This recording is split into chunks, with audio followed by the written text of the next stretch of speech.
Good morning to you all. This is me again, the host of the show, Juan Diesel, and I'm here with another video. And this one's called Georgia DA Floyd Heard Killed by Dixie Mafia in 1967. Before we get started, folks, subscribe to the channel, hit that notification, hit that thumbs up. Let's get started. Blown up in his own front yard, a statewide manhunt for the killers. The year 1967, and the chase was on. Zach Merchant has the story in tonight's edition of Central Georgia's Criminal History.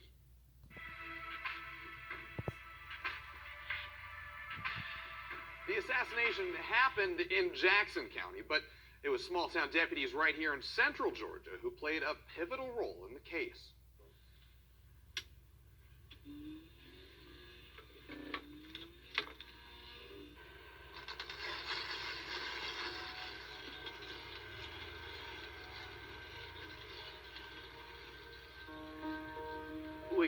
You couldn't believe it.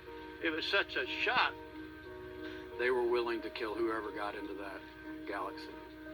Floyd Hoard was a hard-charging district attorney. He's reining it in an organized group. August 7th, 1967 was his last day on Earth. The DA would be assassinated for doing his job. Hoard went after organized crime in Jackson County, taking on the so-called Dixie Mafia.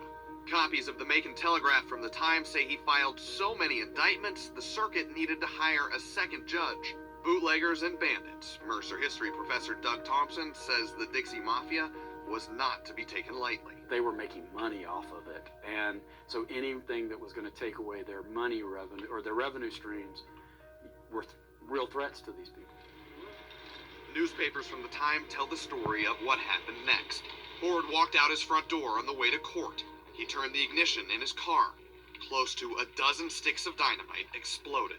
The district attorney was dead, and the manhunt was on. More than 100 miles away, a familiar face in Johnson County got to work. These guys were the state of Georgia, Jackson County, Johnson County criminals compared to Al Capone. Before he became Wrightsville's longtime mayor, Willis Wombles was a 26-year-old volunteer deputy in the Johnson County Sheriff's Office. Weeks after Hoard was killed, a house exploded in Wombles' jurisdiction, revealing an illegal whiskey still in the basement.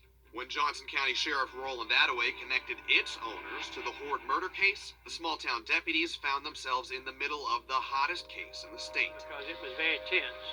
It was very tense around here. Lloyd C. and John Blackwell were indicted and placed in separate Wrightsville jails, one by the courthouse.